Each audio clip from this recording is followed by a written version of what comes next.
ഹരിച്ചേട്ടൻ ഇപ്പോൾ എങ്ങനെയുണ്ട് ആലോചിച്ച് നോക്ക്. 5 വർഷങ്ങൾക്ക് ശേഷം ഈശ്വരൻ സഹായിച്ച് എനിക്ക് ഹരിച്ചേട്ടനെ ഒന്ന് കാണാൻ കഴിഞ്ഞു. എനിക്കൊരു 100 കാര്യങ്ങൾ ഹരിച്ചേട്ടനോട് പറയാനുണ്ട്. എനിക്ക് ഒരു കാര്യമേ പറയാനുള്ളൂ, ഒരേ ഒരു കാര്യം. അത് പറയാനാണ് ഞാൻ ഇങ്ങോട്ട് വന്നത്. ഇത് നിങ്ങൾ ഭാര്യാഭർത്താക്കന്മാരുടേതല്ലേ? രാധേ, നീ എന്റെ ജീവിതം തകർത്തു. അങ്ങനെ വിശ്വസിക്കുന്നില്ല. നിനക്കറിയാമോ ഞാൻ എന്തുമാത്രം പ്രതീക്ഷകളോടുകൂടിയാണ് ഇംഗ്ലണ്ടിലേക്ക് പോയതെന്ന്? എനിക്കറിയാം. ചേട്ടൻ തന്നെ എത്രയോ തവണ എന്നോടത് പറഞ്ഞിട്ടുണ്ട്. എന്നിട്ടും നിനക്ക് അറിഞ്ഞുകൂടാ അവ തൊലഞ്ഞു പോയത് എങ്ങനെയെന്ന്? എനിക്ക് അറിഞ്ഞുകൂടാ. നീ ഭംഗിയായി സംസാരിക്കുന്നു. എനിക്കൊന്നും കേൾക്കണ്ട. കേട്ടാലും കേട്ടില്ലെങ്കിലും എനിക്ക് പറയാനുള്ളത് മുഴുവൻ പറയണം. എല്ലാം പറഞ്ഞ് തീർത്തുകളാമെന്നായിരിക്കും നിന്റെ വ്യാമോഹം. ഒരു വ്യാമോഹത്തിൽ അകപ്പെട്ടില്ല എന്നുള്ളതാണ് എന്റെ കുറ്റം. അതാണ് എന്റെ സത്യം. നീ പറയുന്ന വാക്കുകൾക്ക് എന്തെങ്കിലും അർത്ഥമുണ്ടോ?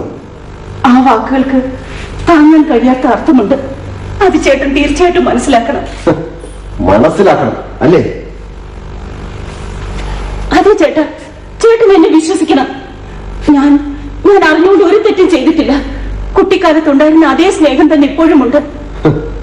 സ്നേഹം മൗഢ്യത്തിന്റെ സന്തതിയാണെന്ന് ഞാൻ മനസ്സിലാക്കി കഴിഞ്ഞു. നീ എന്റെ ഭാവിയെ നശിപ്പിച്ചു. നിനക്കറിയാമോ ഞാനും എന്തുമാത്രം ദുഃഖം അനുഭവിക്കുന്നുവെന്ന്? ഈ സിഗരറ്റ് എരിയുന്നത് പോലെ നിന്നെ ഞാൻ നശിപ്പിക്കും. എനിക്ക് സന്തോഷിക്കണം. അയ്യോ, ചേട്ടൻ എന്നെ നശിപ്പിക്കുന്നു. എന്തിന്? ഞാൻ അറിഞ്ഞുകൊണ്ട് ഒരു തെറ്റും ചെയ്തിട്ടില്ല ചേട്ടാ.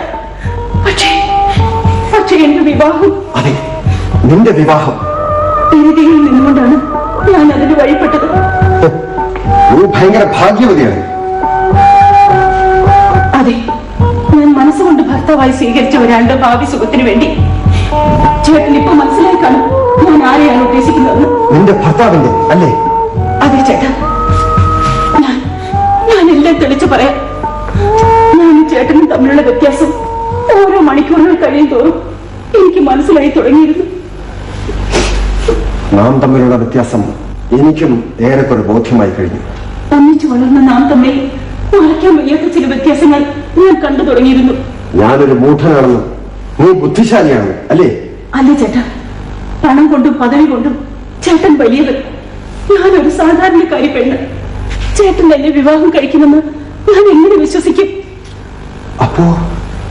അപ്പോ നീ എന്റെ സ്നേഹത്തെ വിശ്വസിച്ചില്ല? ഒരു പനിനീർ പൂവിന്റെ പരിശുദ്ധി ഞാൻ ആ സ്നേഹത്തിൽ കണ്ടിരുന്നു. പിന്നെ നിന്റെ തലയിൽ ആ കാട്ടുതീ എങ്ങനെ പടർന്നു പിടിച്ചു? സ്നേഹത്തിന്റെ ആഴമല്ല വിവാഹത്തിന്റെ യോഗ്യതയെന്ന് എന്റെ ചുറ്റുപാടുകളിൽ നിന്നും ഞാൻ മനസ്സിലാക്കിയിരുന്നു.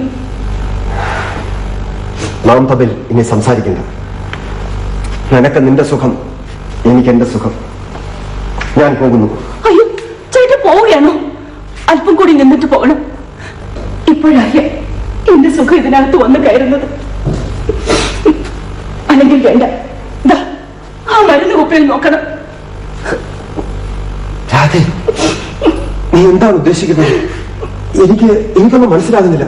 തെളിച്ചു പറയൂ. ഞാൻ എല്ലാം തെളിച്ചു പറയാം. കാസരോഗി മദ്യപാനിയുമായ ഒരാളിന്റെ ഭാര്യയാണ് ഞാനെന്ന് സത്യം. എന്താ ഇപ്പൊ മനസ്സിലായോ?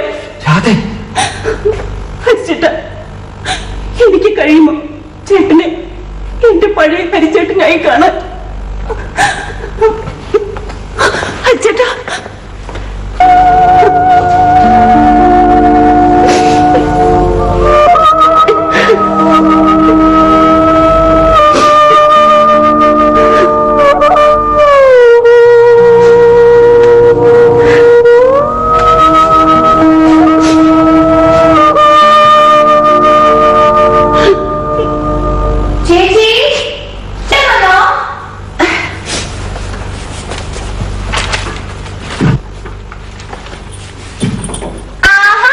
ചേച്ചി ഇപ്പോഴും വായിച്ചോണ്ടിരിക്കുക?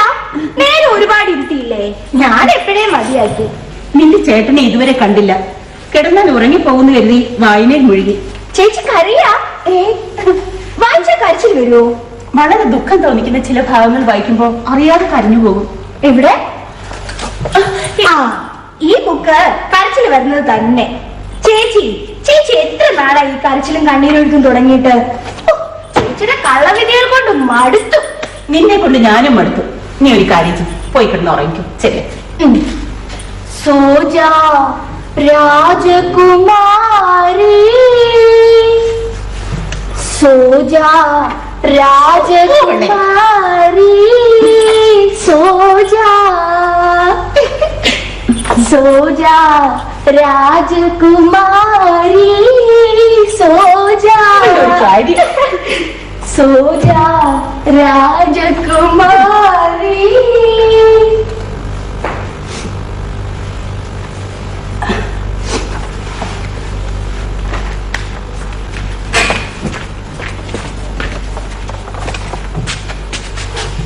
ഇവിടുന്ന് ഇപ്പൊ ആരെ ഇറങ്ങിപ്പോയത് പാടിക്കൊണ്ട്? ലീല. ലീലയാണോ? അവളിതുവരെ ഉറങ്ങിയില്ലേ? അവൾക്ക് കുറെ പഠിക്കാനുണ്ടായിരുന്നു. ഇപ്പൊ ഇങ്ങോട്ട് കയറി വന്നു, ഉടനെ തിരിച്ചു പോവുകയും ചെയ്തു. നിനക്കുന്നുണ്ടാ ഒരു ക്ഷീണം? വൈകിട്ട് ഞാൻ ഇവിടുന്ന് പോകുമ്പോ നിന്റെ അച്ഛന്റെ മുമ്പിൽ വളരെ തെളിഞ്ഞു കയറി നിൽക്കുകയായിരുന്നല്ലോ. ഉറക്കം വന്നു, പക്ഷെ ഞാൻ ഇതുവരെ ഉറങ്ങിയില്ല. നിനക്ക് ഉറങ്ങിക്കൂടായിരുന്നു. ഞാൻ വിളിച്ചിട്ട് എഴുന്നേറ്റാ പോരെ.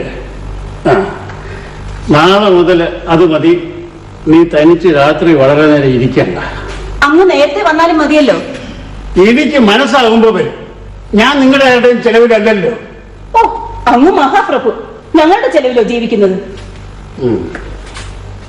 അതിരിക്കട്ടെ, ഇന്ന് കേശവക്കുറിപ്പ് ഇവിടെ വന്നിട്ടുണ്ടോ?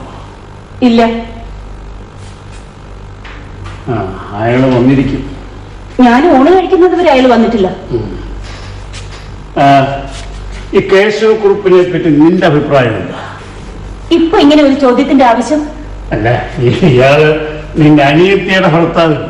അപ്പൊ നിനക്ക് അയാളെ പറ്റി ചില അഭിപ്രായങ്ങളൊക്കെ കാണുമല്ലോ. എന്റെ അനിയത്തിയുടെ ഭർത്താവിനെ കുറിച്ച് ഞാനങ്ങനെ പ്രത്യേകിച്ചൊരു അഭിപ്രായം പറയേണ്ട ആവശ്യമില്ലല്ലോ. നല്ല ആരോഗ്യം, ഉറച്ച ശരീരം. അയാൾക്കും സുമതിക്കും കൊള്ളാം. കാണെങ്കിൽ യാതൊരു ദുസ്വഭാവവും ഇല്ല. അവർക്ക് രണ്ടുപേർക്ക് മാത്രമല്ല, ഈ ലോകത്തിനും കൊള്ളാം.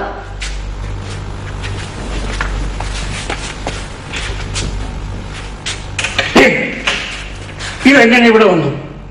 ഇതാര് വലിച്ച സിഗരറ്റ്? ഇതാര് വലിച്ച സിഗരറ്റാണോ? ഞാൻ സിഗരറ്റ് വലിക്കുമോ? ഇല്ല. പിന്നെ ഇതാരെ ഇതിനകത്ത് കടന്നത്? നിന്റെ അച്ഛൻ ഇതിനകത്ത് വന്നിരുന്നു സിഗരറ്റ് വലിച്ചോ? ഇല്ല. ഇല്ല. പിന്നെ ഈശ്വരനായിരിക്കും. ഞങ്ങളുടെ ചാർച്ചക്കാരനായ ഒരു മാന്യൻ. നിന്റെ ചാർച്ചക്കാരനെന്ന് പറ. എന്തിന്? അച്ഛന്റെ വളരെ അടുത്തൊരു ബന്ധു. അദ്ദേഹത്തിന്റെ കുട്ടിക്കാലം മുതൽ അച്ഛന്റെ സംരക്ഷണയിലായിരുന്നു. അയാളുടെ വസ്തുക്കളുടെ ട്രസ്റ്റി ആയിരുന്നു എന്റെ അച്ഛൻ. അതിന് പകരം അയാളിപ്പോ മക്കളുടെ ട്രസ്റ്റിയുമായി അല്ലേ? അങ്ങ് തെറ്റിദ്ധരിക്കുന്നു. നിന്റെ കാവട്യത്തെ അല്ല, എന്റെ പരിശുദ്ധിയെ. ഓ, ഒരു ദേവകന്യ. ഞാൻ ഒരു സാധാരണക്കാരി. നിനക്ക് നന്നായിട്ട് സംസാരിക്കാൻ അറിയാം കേട്ടോ. ഈശ്വരൻ തന്ന ശക്തി. അല്ലടി, പിശാച് തന്ന ബുദ്ധി എന്ന് പറ. അതിന്റെ വലയിൽ അവനാണ് അകപ്പെട്ടിരിക്കുന്നത്. അതെ, ഞാൻ നിന്റെ വലയിൽ അകപ്പെട്ടിരിക്കുന്നു. ഈ സിഗരറ്റ് തുണ്ടിനെ കുറിച്ച് എനിക്ക് എന്തെങ്കിലും സംശയം ഉണ്ടായിരുന്നെങ്കിൽ ഞാൻ ഇതിവിടെ സൂക്ഷിക്കുമായിരുന്നു. അയ്യോ, നിന്റെ പരിശുദ്ധയുടെ ദൃഷ്ടാന്തമല്ലയോ? എനിക്ക് പറയാനുള്ളത് മുഴുവൻ ഞാൻ പറഞ്ഞു കഴിഞ്ഞു. ഇനി എനിക്കൊന്നും പറയാനില്ല. എനിക്കറിയാനുള്ളത് മുഴുവൻ ഞാൻ അറിഞ്ഞും കഴിഞ്ഞു. ഇനി എനിക്കൊന്നും ചോദിക്കാനില്ല. പരമാർത്ഥം ഒന്നേ ഉള്ളൂ. അത് നമ്മൾ രണ്ടുപേരും മനസ്സിലാക്കിയിരുന്നെങ്കിൽ ഈ സംശയത്തിന്റെ ആവശ്യം വരില്ലായിരുന്നു. അപ്പോ നിന്റെ ചാർച്ചക്കാരൻ അല്ലേ? ആ ചാർച്ചക്കാരൻ പാതിരായിക്ക് ഇവിടെ നിന്നെ കാണാമോ? അതായത് നിന്നെ കാണാൻ വേണ്ടി അല്ലേ?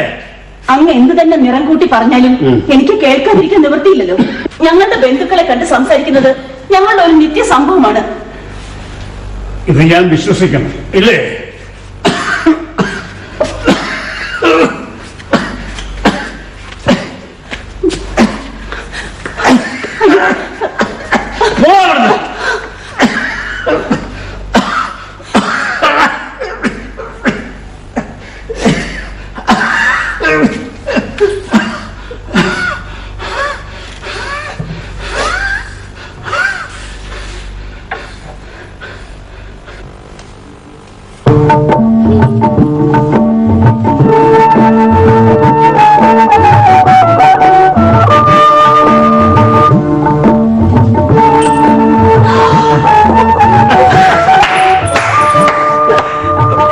നൃത്തം നന്നായിരിക്കുന്നു. ഇത് നമുക്ക് നമ്മുടെ നാടകത്തിൽ ചേർക്കണം.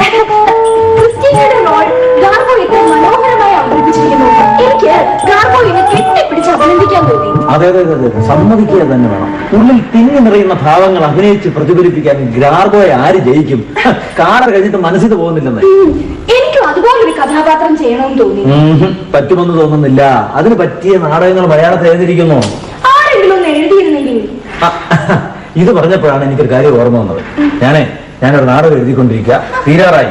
അതില് ഞാനൊരു നായികയെ സൃഷ്ടിച്ചിട്ടുണ്ട്. ലീല തന്നെ ആ ഭാഗം അഭിനയിക്കണം. കൊള്ളാലോ സംഗതി. എങ്ങനെയാണ് പോക്ക്?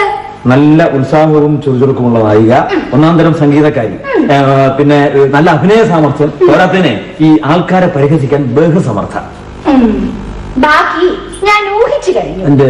അവള് ഒരു നാടകക്കാരനെ പ്രേമിക്കുന്നു. അവർ രണ്ടുപേരും വിദ്യാർത്ഥികൾ. അതെ അതെ അതെ അതെ ക്ലാസ്സിലുള്ളവർ രണ്ടുപേരെയും ചേർത്ത് കഥകൾ ഉണ്ടാക്കുന്നു. അവർ രണ്ടുപേരും അതിനെ പുല്ല് പോലെ അവഗണിക്കുന്നു.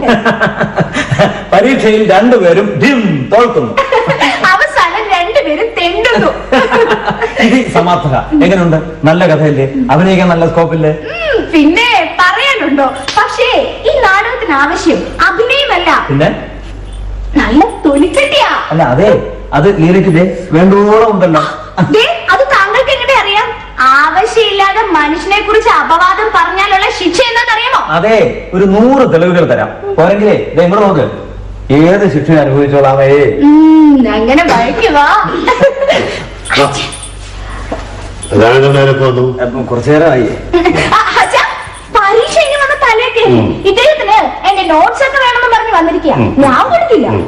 നീ നോട്ട് എഴുതിയിട്ടില്ല എന്നുള്ള കാര്യം ആരും അറിയാതിരിക്കാനുള്ള സൂത്രപ്പണി അല്ലേ ഇത്? ഇദ്ദേഹത്തിന്റെ ഫ്രണ്ട്സ് ഒക്കെ ഉണ്ടല്ലോ, അവരുടെ ആളുടെ കയ്യിൽ എന്തെങ്കിലും വാങ്ങട്ടെ. അതെ, ലീല എഴുതിയ നോട്ട് എനിക്ക് വേണ്ടേ വേണ്ട. അത് പഠിച്ച് പരീക്ഷ എഴുതിയാൽ തോൽവി സുനിശ്ചയം. അത് അത്രയ്ക്ക് നിശ്ചയമുള്ളവരെ ഇനി ഇങ്ങോട്ട് വരേണ്ട ഒരു കാര്യമില്ലായിരുന്നു. ചില സംശയങ്ങൾ തീർക്കാനുണ്ടെന്ന് പറഞ്ഞ് എന്നെ ഇവിടെ വിളിച്ച് വരുത്തിയും പോരാ. കണ്ട നാടകക്കാരെയും സിനിമാക്കാരെയും കഥകൾ പറഞ്ഞുകൊണ്ടിരുന്നതും പോരാ. രണ്ടുപേരെയും കള്ളം തെളിഞ്ഞതും പോരാ. കാര്യമൊക്കെ ശരി, നേരെ പോക്കും തമ്മിത്തല്ലൊക്കെ ആയിക്കോട്ടെ. എന്നാൽ പരീക്ഷയിൽ തോറ്റാൽ രണ്ടുപേരെയും ഞാൻ അകത്ത് കയറ്റില്ല. അല്ല അമ്മാവ, എന്നെ പോലെ ഈ ബുദ്ധിയും സാമർഥ്യമൊക്കെ ഉള്ളവരെ ഈ പരീക്ഷയിൽ സാധാരണ ജയിക്കാറില്ല. എന്തോ അച്ഛാ, മണ്ടന്മാരും ജയിക്കാറില്ല. പിന്നെ ആരെങ്കിലും ഒക്കെ ജയിക്കണമല്ലോ, അതിനാരെങ്കിലും വേണ്ടേ? ഈ പരീക്ഷ എന്ന് പറയുന്ന സമ്പ്രദായമേ അങ്ങ് ഇല്ലാതാക്കിയിരുന്നെങ്കിൽ. ലോകാവസാനം വരെ കാത്തിരുന്നാൽ ചിലപ്പോ സംഭവിച്ചേക്കും. കുറിപ്പ് വരുന്ന വഴിയോ ഇവിടെ ഉണ്ടായിരുന്നു? വരുന്ന വഴിയാ. ഞാൻ ഇവരുമായിട്ട് ഒരു നേരം പോക്കൊക്കെ പറഞ്ഞിരിക്കായിരുന്നു കുറിപ്പേ. ഇങ്ങനെ വല്ലപ്പോഴുമാണ് നശിച്ചുപോയ ചെറുപ്പം തിരിച്ചു വന്നതായിട്ട് തോന്നുന്നത്. കുറിപ്പകത്ത് പോയി മുണ്ട് മാറ്റി വല്ലതും കഴിച്ചിട്ട് വരും. എനിക്ക് ചില കാര്യങ്ങൾ സംസാരിക്കാനുണ്ട്, അതിനുവേണ്ടി ഞാൻ വന്നു തന്നെ. എന്നാൽ നിങ്ങൾ അകത്ത് പോയി പഠിക്കും. എന്താണ് കുറിപ്പിന് പ്രത്യേകിച്ച് പറയാനുള്ളത്? അക്കാര്യം പല പ്രാവശ്യം ഞാനിവിടെ പറഞ്ഞിട്ടുള്ളതാണ്. എന്ന് വെച്ചാൽ സുമതിയുടെ കാര്യം. അതിനുള്ള മറുപടി ഞാനും പറഞ്ഞു കഴിഞ്ഞിട്ടുള്ളതല്ലേ? ആ മറുപടി എനിക്ക് ഇഷ്ടമല്ലെന്ന് ഞാനും പറഞ്ഞിട്ടുണ്ടല്ലോ. അതുകൊണ്ടോ സുമതിയെ കൊണ്ടുപോകാനാണ് ഞാൻ വന്നത്. അതിന് അവളുടെ സമ്മതം കൂടി നോക്കണ്ടേ? എനിക്ക് അവളുടെ സമ്മതം നോക്കേണ്ട ആവശ്യമില്ല. എനിക്ക് നോക്കണമല്ലോ. ഞാൻ എന്റെ കുഞ്ഞുങ്ങളെ ആ രീതിയിലാണ് വളർത്തിയിട്ടുള്ളത്. അവരുടെ സുഖവും സന്തോഷവും അല്ലാതെ മറ്റൊന്നും എനിക്കില്ല. എനിക്ക് നിങ്ങളോടൊന്നും ഇഷ്ടം നോക്കേണ്ട ആവശ്യമില്ല. മറ്റു കാര്യങ്ങളും ശരിയായിരിക്കാം, പക്ഷേ ഞങ്ങളെ സംബന്ധിക്കുന്ന കാര്യത്തിലോ? ഇതിൽ ഞങ്ങളും നിങ്ങളൊന്നുമില്ല. ഞാനും സുമതി മാത്രം. അവൾ എന്റെ ഇഷ്ടമനുസരിക്കാൻ കടപ്പെട്ടവൾ. ബലം പ്രയോഗിച്ചും ഞാൻ എന്റെ ഇഷ്ടം അനുസരിപ്പിക്കും. കേട്ടോ കുറുപ്പേ, ബലം പ്രയോഗിക്കാതെ തന്നെ തന്റെ ഇഷ്ടം അനുസരിച്ചവളല്ലേ അവൾ? അതെ, ഭർത്താവിന്റെ കൂടെ താമസിച്ചല്ലേ അവൾ തിരിച്ചു വന്നത്? തിരിച്ചു വന്നു തന്നെ ഒരു ധിക്കാരമല്ലേ? തിരിച്ചു വരാതെ അവൾക്ക് പിന്നെ എന്താണ് ഒരു നിവൃത്തി? അവളാണെങ്കിൽ നാട്ടുപുറമെ യാതൊരു പരിചയമില്ലാത്ത കുട്ടി. വളരെ സ്വാതന്ത്ര്യത്തോടും തന്റെ അടുത്തോടും കൂടിയാണ് അവൾ ഇവിടെ വളർന്നിട്ടുള്ളത്. പട്ടണത്തിൽ തന്നെ ഇത്ര സ്വാതന്ത്ര്യമായി കുട്ടികൾ വളരാറില്ല. പട്ടണക്കാരുടെ മേന്മയെ പറ്റി അത്ര വളരെ അടിച്ചുവിടണ്ട. അവളുടെ ഒരു പാട്ടും കളി കുടുംബക്കാർക്ക് അടുക്കാത്ത പെരുമാറ്റങ്ങൾ നേരം പൊക്കോളും. ഞങ്ങളുടെ രക്തത്തിന് പിടിക്കില്ല. എടോ കുറുപ്പേ, അവൾ എത്ര കണ്ണീർ പൊഴിച്ചുകൊണ്ടാണെന്ന് അറിയുമോ തന്റെ പെരുമാറ്റത്തെ കുറിച്ച് എന്നോട് പറഞ്ഞത്? തന്റെ വീട്ടുകാർ അവളോട് സംസാരിക്കാതെ അവിടെയും ഇവിടെ ഇരുന്ന് അവളെ കുറിച്ച് മുഴുവാക്കുകൾ പറഞ്ഞു. ആ പാവം പെൺകുട്ടി ഒരു അഴിഞ്ഞാട്ടക്കാരിയെന്ന് പറഞ്ഞ് കാക്കിച്ചു തുപ്പി. നിങ്ങൾ ഇത്രേ അഴിഞ്ഞിട്ടുള്ളൂ അല്ലേ? എന്നാൽ ഇതുകൂടി കേട്ടുള്ളൂ. ഞാൻ എന്റെ നാട്ടുകാരുടെ കണ്ണിലുണ്ണിയായിരുന്നു, വീട്ടുകാരുടെ ചെല്ലക്കുട്ടിയായിരുന്നു. എന്നിട്ട് ഈ ശൃംഗാര മഞ്ചരി അവിടെ കാലുകുത്തിയ ദിവസം തൊട്ട് തുടങ്ങി അവരെന്നെ ചീത്ത പറയാൻ. അമ്മ മാത്രമല്ല, വേലക്കാർ പോലും എന്നെ പരസ്യമായും രഹസ്യമായും നിന്ദിച്ചു. എന്നിട്ട് നാട്ടുകാർ ഞാൻ പോരുന്ന വഴി നിന്ന് തെന്നിമാറാൻ ശ്രമിച്ചു. അങ്ങനെ എന്നെ നശിപ്പിച്ചു നിങ്ങളുടെ പുത്രി. നിർത്തണമേ കുറിപ്പേ നിങ്ങളുടെ പ്രസംഗം. അപ്പോൾ സുമതി തിരിച്ചു വന്ന ദിവസം തൊട്ട് നിങ്ങൾ രക്ഷപ്പെട്ടിരിക്കുകയല്ലേ? അന്ന് മുതൽ നിങ്ങളെ കുറിച്ചുള്ള അവവാദം തീർന്നിരിക്കണമല്ലോ. പിന്നെ എന്തിനാണ് ഹേയ നിർബന്ധം? അതല്ലേ ഇന്നെനിക്കവിടെ നിൽക്കാൻ നിവൃത്തിയില്ല. അതറിയോ, എന്റെ ശേഷിക്കുറവുകൊണ്ട് അവളിങ്ങ് പോന്നു എന്നാ ഇപ്പൊ പരക്കെ സംസാരം. ഇല്ല, ഞാനിത് സഹിക്കയില്ല. എനിക്കറിയണം എനിക്ക് ശേഷിയുണ്ടോ ഇല്ലയോ എന്ന്. എനിക്ക് പരീക്ഷിക്കണം ഞാൻ നിങ്ങളുടെയൊക്കെ അടിമയാണോ എന്ന്. എടോ കുറുപ്പേ, നിങ്ങൾക്ക് ശേഷിയില്ലെന്നോ നിങ്ങൾ ആരുടെങ്കിലും അടിമയാണെന്നോ ഇവിടെ ആരും പറഞ്ഞിട്ടില്ല.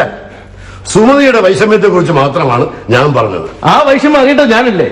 നിങ്ങൾ എനിക്ക് വിവാഹം കഴിച്ചു തന്നതോടുകൂടി നിങ്ങളുടെ ബാധ്യത തീർന്നില്ലേ? ഞാൻ അങ്ങനെ കരുതുന്ന കൂട്ടത്തിലല്ല.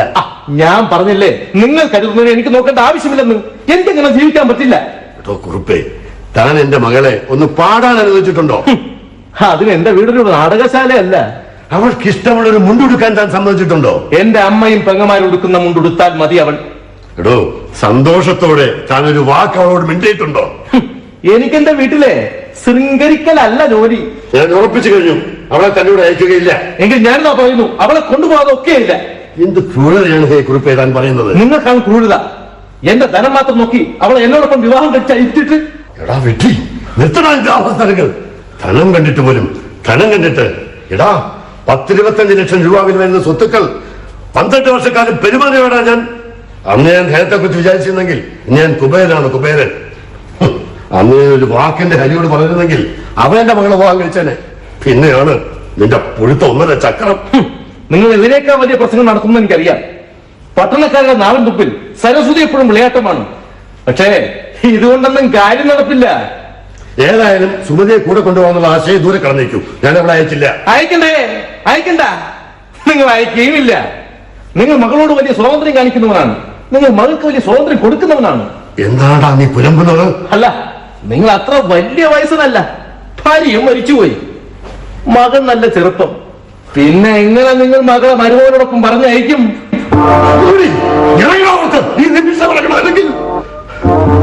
ഇതിനെ തന്നോട് ഞാൻ പകരം ചോദിക്കും.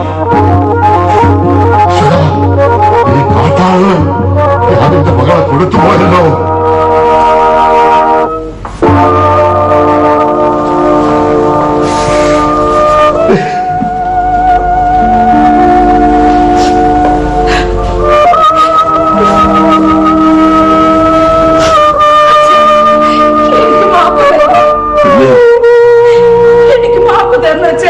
അതിന് നീ ഒരു കുറ്റവും ചെയ്തിട്ടില്ലോ മോളെ. തീർച്ചയായും ഉണ്ട്. ഞാൻ അച്ഛനെ തകർത്തു. ഞാൻ ദുഷ്ടനല്ലേ ഉത്തരവാദി? അയ്യോ, ഞാൻ എന്തൊരു പാപം ചെയ്തു അച്ഛനെ വേദന വരുത്തേ. അച്ഛ, എന്നെ അനുവദിക്കണം. ഞാൻ നെടുവനാട്ട് പോയി താമസിക്കാം. വേണ്ട, അക്കഥ മിണ്ടണ്ട. നീ പോകണ്ട, നീ പോയിക്കൂടാ. അച്ഛ, ആ നരകം ഞാൻ അനുഭവിക്കാം. അച്ഛന്റെ ദുഷ്പേര് നീങ്ങാൻ മാത്രം മതി. അയ്യോ, അദ്ദേഹം അത് പരത്തും, അത് പടരും. ഞാനത് സഹിക്കയില്ല. അവൻ വേണമെങ്കിൽ ലോകം മുഴുവൻ വിളംബരം ചെയ്യട്ടെ. ആ ചുടുകാട്ടിലേക്ക് ഞാൻ എന്റെ മകളെ അയക്കില്ല. ഞാനൊരു അച്ഛനാണ്. ഞാനൊരു മകളാണ്. ആ നരകം ഞാൻ തന്നെ അനുഭവിക്കാം. എന്നെ അനുവദിക്കണം. ഇക്കാര്യത്തിൽ നീ എന്ത് പറഞ്ഞിട്ടും വിശേഷമില്ല. ഞാൻ നിശ്ചയിച്ചു കഴിഞ്ഞു. ഞാനും നിശ്ചയിച്ചു കഴിഞ്ഞു. നീ എന്ത് നിശ്ചയിച്ചു? ഒരു കാട്ടാളിന്റെ ചൊൽപ്പടിക്ക് തുള്ളിക്കൊണ്ട് കണ്ടവന്റെ ആട്ടും തുപ്പും കാക്കിച്ചു സംസാരിച്ച് ജീവിക്കാനോ? നീ മാധവൻ നായരുടെ മകളായിട്ടല്ല സംസാരിക്കുന്നത്. ഞാൻ മാധവൻ നായരുടെ മകളായതുകൊണ്ടാണ് ഇങ്ങനെ സംസാരിക്കുന്നത്. മാധവൻ നായരുടെ മകൾ ഇത്തിരി അപമാനം താങ്ങുകയില്ല. നീ എന്നെ വല്ലാണ്ട് വിഷമിപ്പിക്കുന്നു. ഞാൻ ഈ ബന്ധം സൃഷ്ടിക്കാതിരുന്നെങ്കിൽ. അച്ഛ, എന്നെ അനുവദിക്കണം.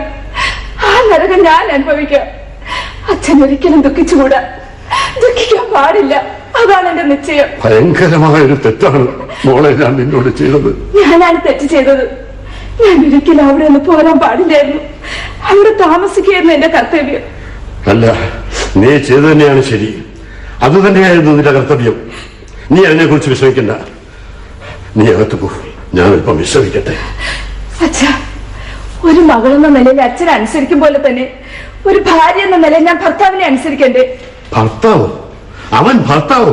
പിശാചല്ലേ അവൻ? പിന്നെയാണ് ഭാര്യാധർമ്മം. അതിന്റെ കടമയാണ്. അല്ലെന്നാണ് ഞാൻ പറയുന്നത്. ഭർത്താവിനോടുള്ള കടമ, അച്ഛനോടുള്ള കടമ, കുടുംബത്തോടുള്ള കടമ. മോളെ, നിനക്ക് നിന്നോടുള്ള കടമ നീ ഓർമ്മിക്കൂ. എന്നോടുള്ള കടമയോ? അതെ, നീ മരിച്ചുകൊണ്ട് ജീവിച്ചുകൂടാ. ഞാൻ ജീവിക്കാൻ വേണ്ടി മരിക്കുക. ശുദ്ധ വിഡ്ഢിത്തം. വെറും കർത്തവ്യം. എനിക്കിത് കേൾക്കണ്ട. ഞാൻ നരകത്തെ സ്വന്തമാക്കി മാറ്റും. മോളെ, മണൽ കൊണ്ട് കയറ് വിരിക്കാൻ പറ്റുമോ? അച്ഛാ, ഒരു സ്ത്രീക്ക് അതിനുള്ള ശക്തിയുണ്ട്. വെറും തോന്നലാണത്. അതെ, പരമാർത്ഥത്തെ പറ്റിയുള്ള തോന്നൽ.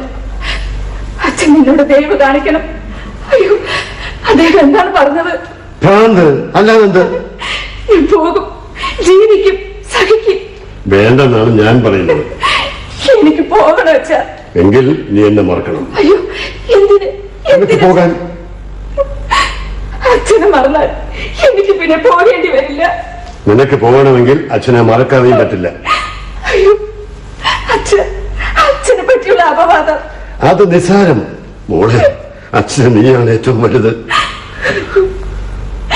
ഈശ്വര, ഈ ഭൂമി ഇടിഞ്ഞു താന്നിരുന്നെങ്കിൽ, ആകാശം ഉടഞ്ഞ് താഴെ വീണിരുന്നെങ്കിൽ.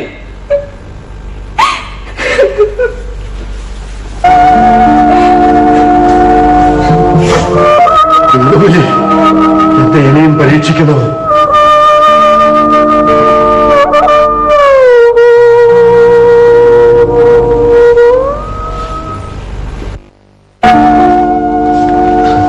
അമ്മാവ, നീ പിന്നെയും വന്നോ? അമ്മാവ, ഇത് ഞാനാണ്, ഹരീന്ദ്രൻ. അതെ, ഹരി. എന്റെ ഹരി, നീ എപ്പോ വന്നു?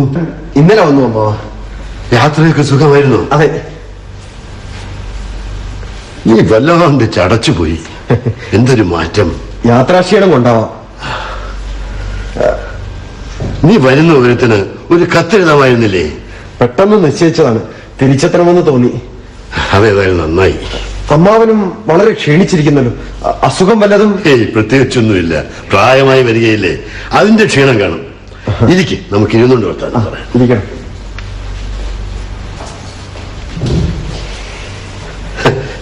ഞാൻ എന്റെ കേശവൻ ചേട്ടനെ ഓർത്തു പോവുകയാണ്. അമ്മാവന്റെ മടിയിലിരുന്ന് വികൃതി കാണിച്ചതൊക്കെ ഞാൻ ഓർമ്മിച്ചു പോവുകയാണ്. സ്നേഹത്തിന്റെ നിറകുടം, പരിശുദ്ധിയുടെ വിളനിലം, അതായിരുന്നു എന്റെ കേശവൻ ചേട്ടൻ. അവരെല്ലാം സുഹൃത്തുക്കൾ. ദൈവം നേരത്തെ വിളിച്ചു. എന്നെപ്പോലുള്ളവർ ഇങ്ങനെ നീണ്ടു കൊടുക്കുന്നു. അങ്ങനെ പറയരുത് അമ്മാവ. അമ്മാവനെ പോലുള്ളവരാണ് ഭാഗ്യം ചെയ്തവർ. മറ്റുള്ളവർക്ക് വേണ്ടി എത്ര കഷ്ടപ്പെടാനും മടിയില്ലാത്തത് ഒരു ഭാഗ്യം തന്നെയല്ലേ? നിനക്ക് വേണ്ടി ചെയ്ത നിസാര കാര്യത്തെ കുറിച്ചാണ് നീ പറയുന്നതെങ്കിൽ അതിന്റെ കടമയായിരുന്നു എന്റെ കേശവൻ ചേട്ടനോടുള്ള എന്റെ കടമ. നിസ്സാരമോ? ഈശ്വര, അത് വെറും നിസ്സാരമോ? പറക്കമുറ്റാത്ത 8 വയസ്സ് തൊട്ട് 10-12 കൊല്ലക്കാലം അത്ര അടുത്ത ബന്ധമില്ലാത്ത ഒരു കുട്ടിയെ വഴിയാമണ്ണം നോക്കി വളർത്തി അവന്റെ സർവ്വ സ്വത്തുക്കളും അന്യാധീനപ്പെട്ടു പോകാതെ സംരക്ഷിച്ചു പോകുന്ന ഒരാളുടെ പ്രവൃത്തിയെ നിസ്സാരമെന്ന് ആർക്ക് പറയാൻ കഴിയും? ഹരി, നീ പഠിക്കാത്തതിലും പരീക്ഷ എഴുതാത്തതിലും ഒന്നും എനിക്കിപ്പോ യാതൊരു വിഷമവുമില്ല. നിനക്ക് ലോകത്തെ കുറിച്ച് മനസ്സിലാക്കാൻ കഴിഞ്ഞു. നീ ജീവിക്കാൻ പ്രാപ്തനായി. അതാണ് ഏറ്റവും വലിയ കാര്യം. ആ, ഇതാ വരുന്നു എന്റെ രാധക്കുട്ടി. ചേട്ടൻ എപ്പോ വന്നു? ഞാൻ ഇന്നലെ വന്നു രാധേ. ഇത് ജനാർദ്ദനൻ നായർ, രാധയുടെ ഭർത്താവ്. സുമതിയുടെ ഭർത്താവ് ഇപ്പൊ വന്നിട്ട് പോയതേ ഉള്ളൂ. ആ, എന്നാൽ നിങ്ങൾ സംസാരിച്ചിരിക്കും, ഞാൻ അകത്തേക്ക് പോട്ടെ. ശരി. നിങ്ങളെ രണ്ടുപേരെയും ഒരുമിച്ച് കാണാൻ കഴിഞ്ഞാൽ വളരെ സന്തോഷം. എന്താ മിസ്റ്റർ ജനാർദ്ദനൻ നായർക്ക് നല്ല സുഖമില്ലേ? വല്ലാതെ ചുമയ്ക്കുന്നല്ലോ. 2 ദിവസമായി ചുമ തുടങ്ങിയിട്ട്. തീരെ സുഖമില്ല. എനിക്ക് സുഖമില്ലായിരുന്നു. ഞങ്ങൾ ആശുപത്രിയിൽ പോയിട്ട് വരികയാണ്. അത് വളരെ സൂക്ഷിക്കണം. ചുമ കൊണ്ട് തന്നെ പല സൂക്കേടുകളും ഉണ്ടാകാം. ആശുപത്രി ഉണ്ടല്ലോ, ഏത് രോഗവും ചികിത്സിക്കാം. എന്ന് കരുതി സൂക്ഷിക്കേണ്ടത് നാം സൂക്ഷിക്കണ്ടേ? നാം എത്ര സൂക്ഷിച്ചാലും എന്നെല്ലാ ആപത്തുകൾ വന്നു ചേരുന്നു. വന്നു ചേരുന്നതിന് എന്തോ ചെയ്യാൻ കഴിയും എന്ന് കരുതി വരുത്തി വെക്കണമെന്നുണ്ടോ? മിസ്റ്റർ ജനാർദ്ദൻ നായർ, ഇരിക്കണം. നിങ്ങളിരിക്കണം, എനിക്കിരിക്കണ്ട. ചേട്ടാ കാപ്പി. ആ, ദാ, കാപ്പി. കുടിക്കണം. എനിക്ക് കാപ്പി വേണ്ട. കുറച്ച് കുടിക്കണം. അതെന്റെ ആവശ്യമല്ലേ? നിങ്ങൾ കുടിക്കുന്നത് നിങ്ങളുടെ ആവശ്യം. ഒരാൾ കാപ്പി കൊണ്ടുവരുന്നു, വേറൊരാൾ കുടിക്കുന്നു, മൂന്നൊരാൾ കുടിക്കാതിരിക്കുന്നു. അത്രയല്ലേ ഉള്ളൂ. രാധ കുടിക്കുന്നില്ലേ? ഇല്ല. ഭർത്താവിനൊത്ത ഭാര്യ. ആ, പൊരുത്തം നോക്കി തന്നെ ആ വിവാഹം നിശ്ചയിച്ചത്. വലിയ കുഴപ്പമൊന്നുമില്ല. ഇങ്ങനെ ഒരു ദാമ്പത്യം പുണ്യം ചെയ്യുന്നവർക്കേ കിട്ടുകയുള്ളൂ എന്ന് എന്റെ ഭാര്യ നല്ല പോലെ മനസ്സിലാക്കിയിട്ടുണ്ട്. നിങ്ങൾ തീരെ രസമില്ലാതെ സംസാരിക്കുകയാണല്ലോ. രസിക്കേണ്ടവർ രസിച്ചോളും. രസിക്കാൻ കഴിയാത്തവർക്ക് ഒരിക്കലും രസം ഉണ്ടാവുകയില്ല. ഉണ്ടാവണമെന്നുള്ള മോഹവുമില്ല. ഞാൻ പോകുന്നു. നിങ്ങൾ പോകരുത്, ഞാൻ പോയേക്കാം. എനിക്കിവിടെ നിൽക്കാനുള്ള ശക്തിയില്ല. ഞാൻ ഇറങ്ങുന്നു. നിങ്ങൾ ചാർച്ചക്കാരല്ലേ, നിങ്ങൾക്ക് പലതും സംസാരിക്കാനുണ്ടാവും. ആ, ഞാൻ ചേട്ടൻ പോവുകയാണോ? അച്ഛനെ കണ്ട് ചോദിക്കാതെ. ആ, അതെ അതെ അതെ, അച്ഛനെ കാണണം, അച്ഛനെ കാണണം. പെട്ടെന്ന് അങ്ങനെ പോവരുത്. ആ, എത്ര നേരമായി നിങ്ങൾ ഈ പരിഹാസം തുടങ്ങിയിട്ട്? മിസ്റ്റർ ഹരീന്ദ്രൻ, ഈ പരിഹാസം ഹൃദയത്തിന്റെ അടുത്തത്തിൽ നിന്നാണ് ഉത്ഭവിക്കുന്നത്. പരിഹാസമോ? നല്ല നേരം പോക്ക്. എനിക്കങ്ങനെ തോന്നുന്നില്ല. ഇതാണ് പലരുടെയും ധാരണ. സർവാബദ്ധം. സത്യത്തിൽ നിന്നാണ് ഇതിന്റെ ഉൽപ്പത്തി. ആത്മാർത്ഥതയിലാണ് അതിന്റെ വളർച്ച. ഈ പ്രകൃതം ഇദ്ദേഹത്തിന്റെ കൂടപ്പിറപ്പാണ്. ഓരോരുത്തർക്ക് ഓരോ കൂടപ്പിറപ്പ്. ചിലർക്ക് പരിഹാസം, ചിലർക്ക് വഞ്ചന, ചിലർക്ക് മൗഢ്യം. അങ്ങനെ അങ്ങനെ അങ്ങനെ ഓരോന്നല്ലേ കൂടപ്പിറപ്പ്.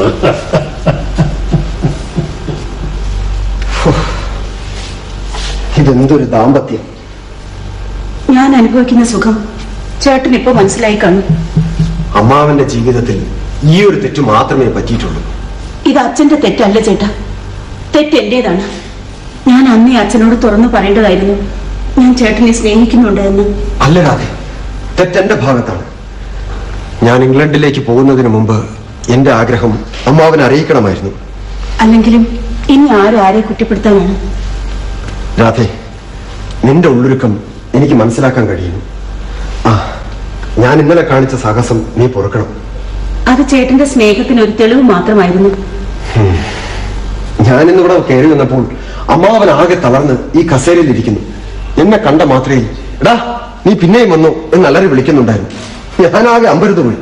കുറച്ചു കഴിഞ്ഞപ്പോൾ അമ്മാവൻ വളരെ ശാന്തതയോടെ സ്നേഹത്തോടു കൂടി എന്നോട് സംസാരിക്കുകയും ചെയ്തു.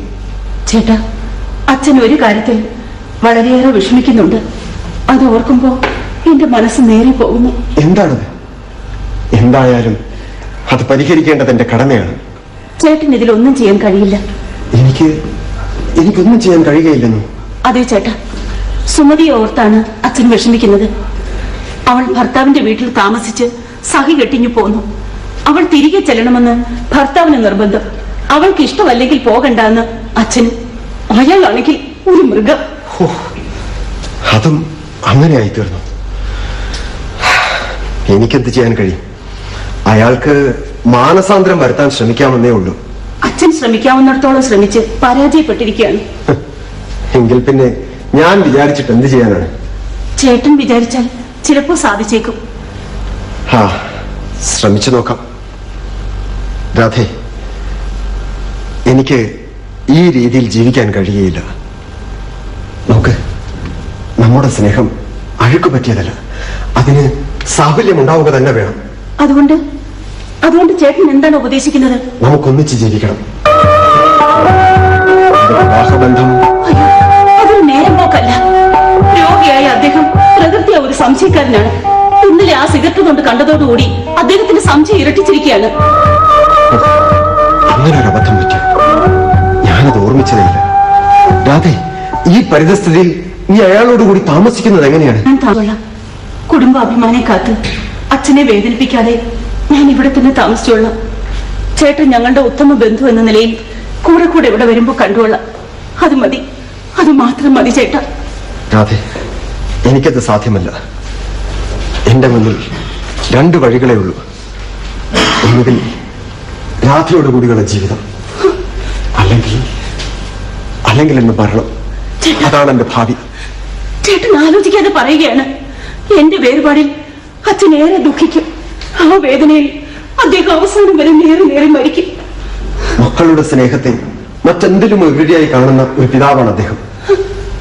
നോക്ക്, നിന്റെ ദാമ്പത്യം തകർച്ചയുടെ പ്രതീകമാണ്. ആ രോഗിക്ക് നിന്നോട് യാതൊരു സ്നേഹവുമില്ല. ചേട്ടാ, രാധേ, നീ എന്റെ മരണം ഇഷ്ടപ്പെടുന്നില്ലെങ്കിൽ നീ എന്നോട് കൂടി ജീവിക്കണം. നിന്റെ തീരുമാനം എന്റെ ഭാവിയെ തീർച്ചപ്പെടുത്തും. ചേട്ടാ,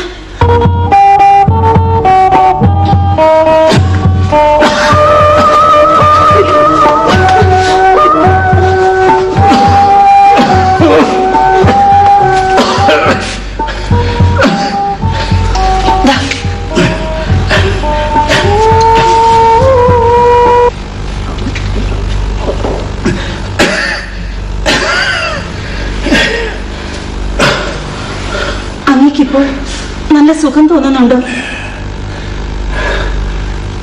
സുഖം അത്ര നിസ്സാര വസ്തുവാണെന്ന് എനിക്ക് തോന്നുന്നില്ല. അങ്ങ് എന്താണ് ഉദ്ദേശിക്കുന്നതെന്ന് എനിക്ക് മനസ്സിലാകുന്നില്ല. നീ അത്ര മടയുകയാണെന്ന് എനിക്ക് വിശ്വാസമില്ല. ഈ കാര്യത്തിൽ ഞാൻ മടയി തന്നെയാണെന്ന് തോന്നുന്നു. അതെ, നീ മനസ്സാക്ഷിക്ക് വിപരീതമായിട്ട് സംസാരിക്കുന്നു. എനിക്ക് മനസ്സിലാകുന്നില്ല.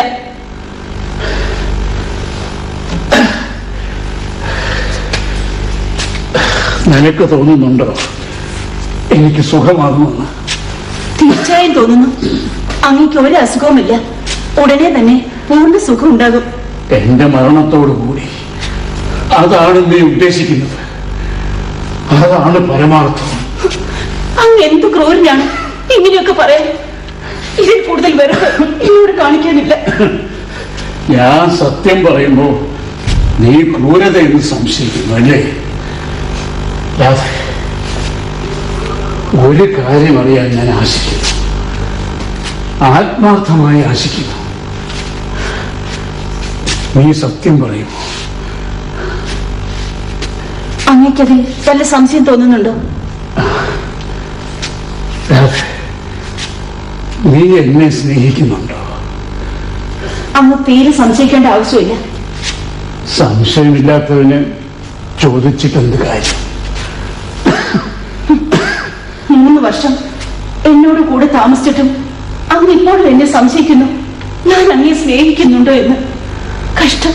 ശരിയാണ്, 3 വർഷത്തെ സഹവാസം കൊണ്ടും നിന്നെ മനസ്സിലാക്കാൻ എനിക്ക് കഴിഞ്ഞിട്ടില്ല.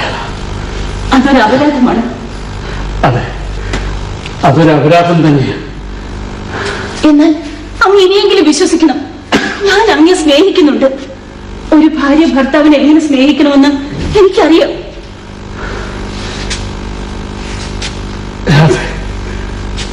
നാം തമ്മിലുള്ള വിവാഹം നിനക്ക് രസിക്കുന്നുണ്ടോ? അങ്ങ് ക്ഷമിക്കണം. ഇല്ല. നീ എന്തുകൊണ്ട് ഈ വിവരം എന്നെ നേരത്തെ അറിയിച്ചില്ല? ഇപ്പോൾ തന്നെ അങ്ങ് ചോദിച്ചതുകൊണ്ടാണ് ഞാൻ പറഞ്ഞത്. ഇല്ലായിരുന്നെങ്കിൽ ഈ സത്യം എന്റെ ഉള്ളിൽ തന്നെ ജീവിക്കുമായിരുന്നു. നീ ആത്മാർത്ഥതയുടെ പ്രത്യക്ഷ രൂപമാണ്. അല്ല, ഞാൻ ദുരിതത്തിന്റെ തനി പകർപ്പാണ്. നിനക്കെന്നെ എങ്ങനെ സ്നേഹിക്കാൻ കഴിയും? എത്രയോ സ്ത്രീകൾ തങ്ങൾക്ക് ഇഷ്ടമല്ലാത്ത വിവാഹ ബന്ധത്തിൽ ഏർപ്പെട്ട് ഭർത്താക്കന്മാരെ സ്നേഹിക്കുന്നു. എന്റെ അനാരോഗ്യമാണോ നിനക്ക് ഇഷ്ടപ്പെടാത്തത്? അല്ല. എന്റെ പെരുമാറ്റമാണോ? അങ്ങ് തീരെ സംശയിക്കേണ്ട. അല്ല. പിന്നെ എന്റെ താരാടുത്തമാണോ നീ വെറുക്കുന്നത്? അല്ല. അങ്ങ് എന്നെ കാണുന്നതിന് മുൻപേ ഞാൻ അങ്ങേ വെറുത്തിരുന്നു. അതിനു മുമ്പ് തന്നെ ഞാൻ ഈ ബന്ധം ഇഷ്ടപ്പെട്ടിരുന്നില്ല. ഇതെന്ത് കഥയാ? ഇത് കഥയല്ല, സത്യമാണ്. അത് എനിക്ക് മനസ്സിലാവുന്നില്ല. ചേട്ടാ, ഞാനൊരു കാമുകയാണ്.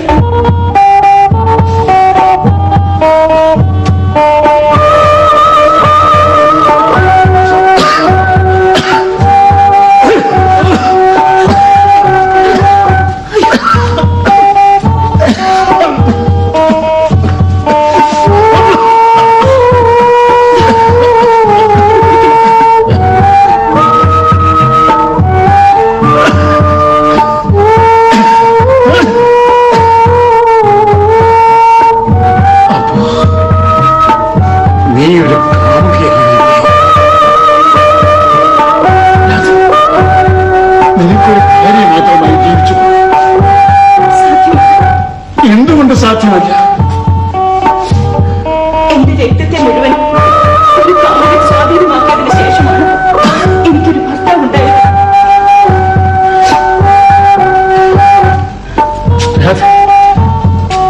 നിനക്കെന്നെ ആനന്ദിപ്പിക്കണം എന്നാഗ്രഹമില്ല. അതെന്താണെന്ന് രക്തത്തെ വശങ്ങളിൽ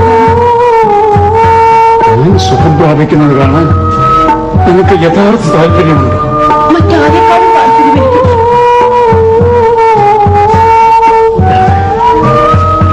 നിന്റെ കാമുകൻ എന്നെയും സ്നേഹിക്കുന്നു.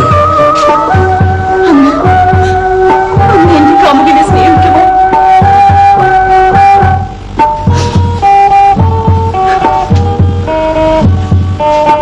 ആ, മണി 10 നീ കിടന്നോളൂ.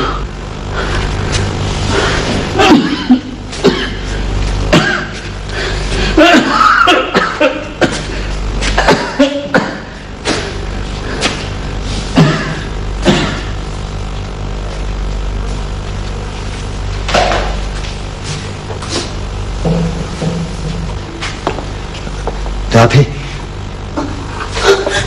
ചേട്ടാ, ചേട്ടൻ ഇപ്പോൾ ഈ ആ സമയത്ത് ഇതാണ് പറ്റിയ സമയം. എന്തിന്? നമുക്കൊന്നിച്ചു പോകാൻ. ഞാൻ വിശ്വസിക്കുന്നില്ല. ചേട്ടൻ ചേട്ടൻ നേരെ പോക്ക് പറയുന്നു. അല്ല, ഞാൻ സത്യമാണ് പറയുന്നത്. ഞാൻ വിശ്വസിക്കില്ല. നീ വിശ്വസിക്കാൻ നിർബന്ധിതയാണ്. അയ്യോ, ഇതൊരു കടക്കഥ പോലെ ഇരിക്കുന്നു. ഇവിടെ പുതിയൊരു കഥ ആരംഭിക്കാൻ പോകും. നീ അതിന് വേഗം തയ്യാറാവുക.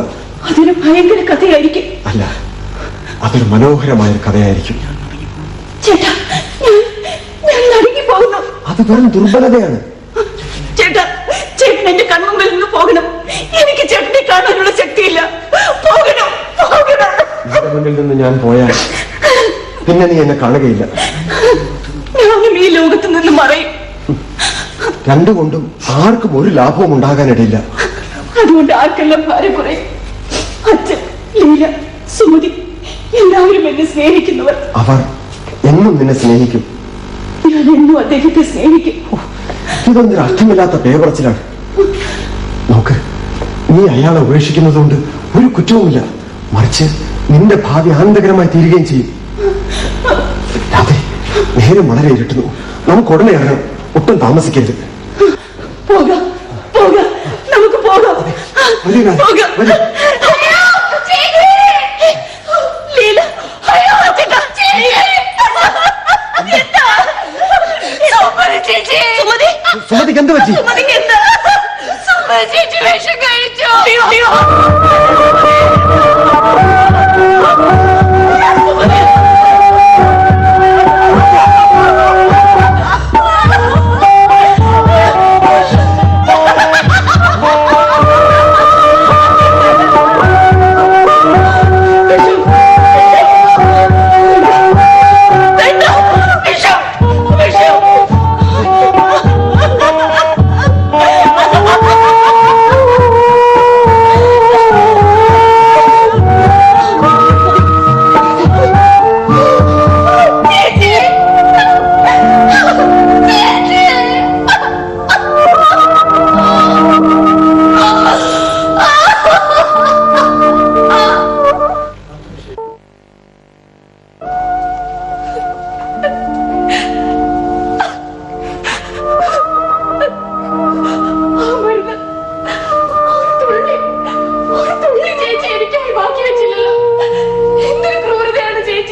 ധൈര്യമായിരിക്കും.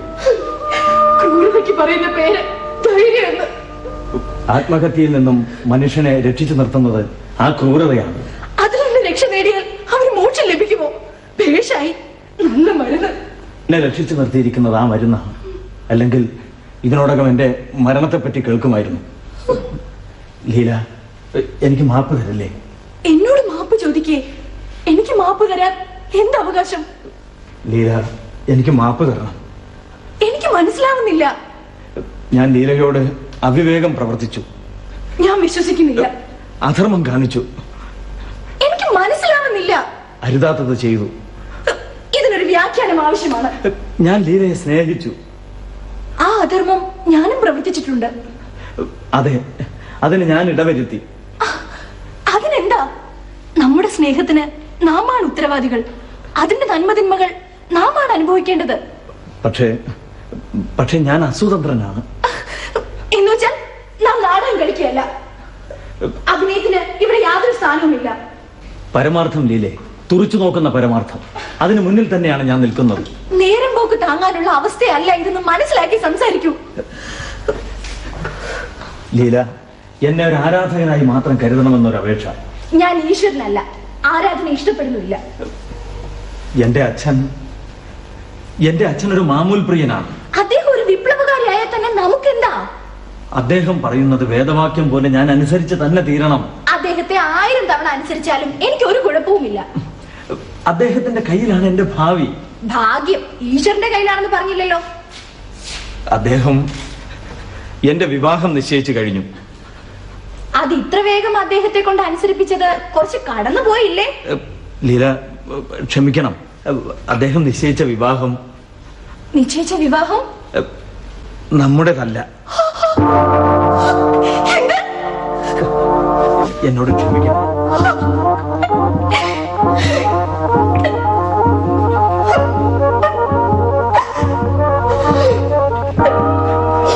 നാം ഒരിക്കലും കണ്ടുമുട്ടാതിരുന്നെങ്കിൽ, ഞാൻ അതിന് തീരെ ഉത്തരവാദിയല്ല. പുരുഷത്വം തുടങ്ങുന്ന വാക്കുകൾ എന്നെ എന്ത് വേണമെങ്കിലും പറഞ്ഞോളൂ, ഞാൻ കേൾക്കേണ്ടവനാണ്.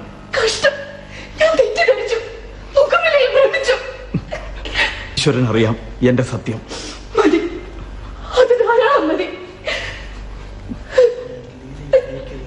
ഞാൻ ലീലയെ സ്നേഹിക്കരുതായിരുന്നു. സ്നേഹത്തിന്റെ നിയമം ഞാൻ അറിഞ്ഞിരുന്നില്ല. ഞാനും അറിഞ്ഞിരുന്നില്ല. എന്നെ സ്നേഹിക്കാൻ തുടങ്ങുമ്പോ ആരോടെങ്കിലും അനുവാദം വാങ്ങിയിരുന്നോ? ഇല്ല, ഞാൻ തന്നെ അറിഞ്ഞിരുന്നില്ല. സ്നേഹിക്കാൻ അനുവാദം വേണമെന്ന് വിശ്വസിക്കുന്നുണ്ടോ? എനിക്കിപ്പോൾ അത് വേണ്ടി വന്നു. അനുവാദം കിട്ടുകയുമില്ല. എന്റെ മുമ്പിൽ നിന്ന് യാത്രയാവണം.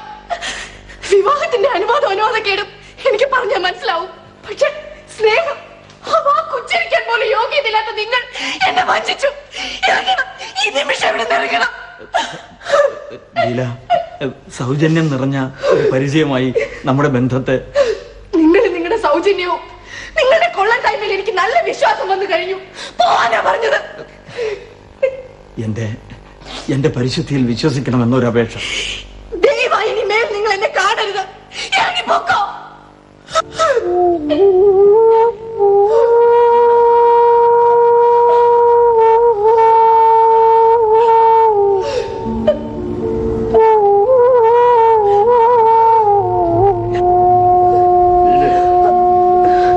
ഒരു വസ്തു കഴിക്കുന്നില്ല. ഞാൻ കഴിയുന്നതും ശ്രമിച്ചു, ഡോക്ടറും ശ്രമിച്ചു നോക്കി. തന്നെ എപ്പോഴും പറഞ്ഞുകൊണ്ടിരിക്കുന്നു. അച്ഛാ, ഇനി തരൂ.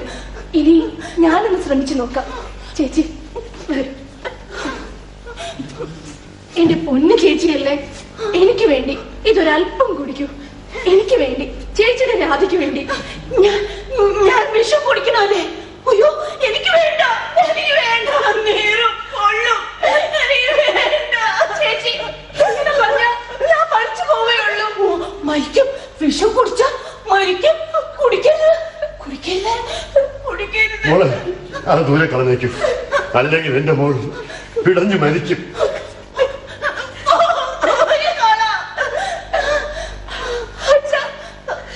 എങ്ങനെയാ നാം എന്ത് ചെയ്യും? ചേച്ചി, നമ്മുടെ അച്ഛൻ, നമ്മുടെ അമ്മയും അച്ഛനും ദൈവവുമായ അച്ഛൻ. ചേച്ചി ഒരു കവള കുടിക്കും.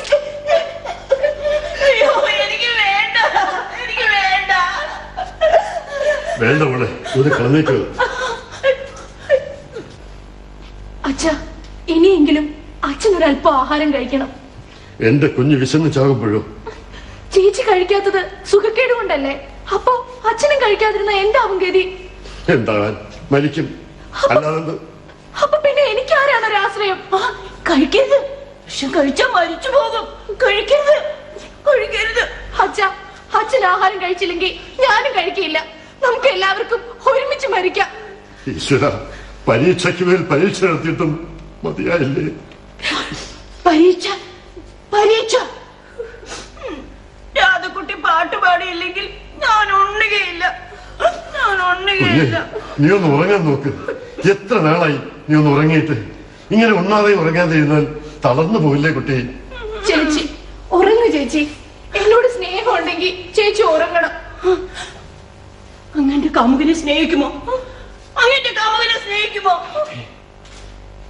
ഉത്തരം പറയാതെ മിണ്ടാതെ നിന്നാൽ ഞാൻ വിഷം കുടിപ്പിക്കും. നോക്കിക്കോ, അങ്ങന്റെ കാമുകനെ സ്നേഹിക്കുമോ? സ്നേഹിക്കാം, സ്നേഹിക്കാൻ ചേച്ചി, ആത്മാർത്ഥമായിട്ട് സ്നേഹിക്കാൻ. സ്നേഹിക്കാഞ്ഞിട്ടല്ല ചേച്ചി, സ്നേഹിക്കാഞ്ഞിട്ടല്ല. ഇതെന്റെ സുമതി രാധയോട് പറഞ്ഞ വാക്കുകളാണ്. അതെ, എനിക്ക് ഓർമ്മയുണ്ട്, ഞാൻ കേട്ടതാണ്. എന്റെ മകൾ ഒരു സ്നേഹ സ്വരൂപിണിയായിരുന്നു. ആ കാട്ടാളൻ അവളെ നശിപ്പിച്ചു. നീ എന്നെ നശിപ്പിച്ചു, നീ എന്നെ നശിപ്പിച്ചു. അച്ഛ, ആരൊക്കെയോ എന്തൊക്കെയോ പറഞ്ഞിട്ടുള്ളതോ എവിടേക്കോ വായിച്ചിട്ടുള്ളതോ ആണ് ചേച്ചി പറയുന്നതെല്ലാം. കല്ലലിയുന്ന മട്ടിൽ അവൾ എന്നോട് യാചിച്ചതാണ് അവളെ നെടുമുകാട്ടേക്ക് അയക്കാൻ. അന്ന് അവളെ അയച്ചിരുന്നെങ്കിൽ ഇതൊന്നും വരില്ലായിരുന്നു. അന്തസ് വരുത്തിയ ദുഷ്ടൻ അതിനനുവദിച്ചില്ല. അച്ഛൻ ചേച്ചിയുടെ ക്ഷേമം കരുതിയല്ലേ ചേച്ചി അയക്കാതിരുന്നത്? കഷ്ടം, വിവാഹത്തിന് ശേഷം എന്റെ ചേച്ചി സുഖം എന്തെന്ന് അറിഞ്ഞിട്ടില്ല. അവിടെയും ഇവിടെയും അവൾ നീറുകയായിരുന്നു. ഒരു നിമിഷം പോലും സുഖമായി ജീവിക്കാൻ ഭാഗ്യം കിട്ടാത്ത എന്റെ കുട്ടി നേരെ പോകും, നശിച്ചു പോകും, നശിച്ചു പോകും.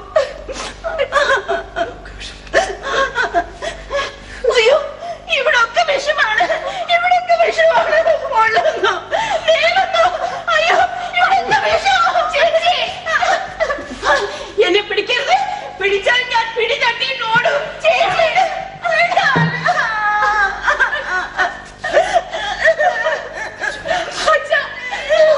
എന്ത് ദ്രോഹം ചെയ്തു? നാം ആരുടെ മുതൽ അപകരിച്ചു? നാം എന്ത് പിടിച്ചു പറിച്ചു? ഈശ്വരനോട് ചോദിക്കൂ, ഞാൻ ഈശ്വരനോട് ചോദിക്കൂ. ഡോക്ടർ എന്നല്ല, ഭാഗ്യം. പറയൂ, പറയൂ, ഇതാരെ കുറിച്ച വിഷം? ഇതാരെ കുറിച്ച വിഷം?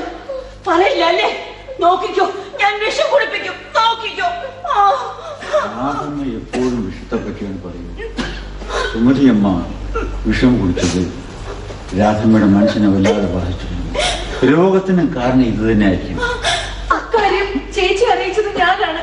അങ്ങനെ നോക്കുമ്പോ ചേച്ചി അസുഖക്കാരിയാവാൻ ഞാനാണ് കാരണം. അങ്ങനെ പറയാനാവില്ല. അതിനു മുൻപ് പല ഹേതുക്കളും ഉണ്ടായിരിക്കും. ഈ മരണം രോഗത്തിനെ ഉടൻ ഉണർത്തിയെന്നേ ഉള്ളൂ. ഇതെല്ലാം എന്റെ പാപത്തിന്റെ ഫലമെന്ന് ഞാൻ കരുതുന്നുള്ളൂ. രോഗിയായ എന്നോട് കൂടി ജീവിക്കേണ്ടി വന്ന രാധയ്ക്ക് ഒരു സുഖവും അനുഭവിക്കാനിടയായിട്ടില്ല.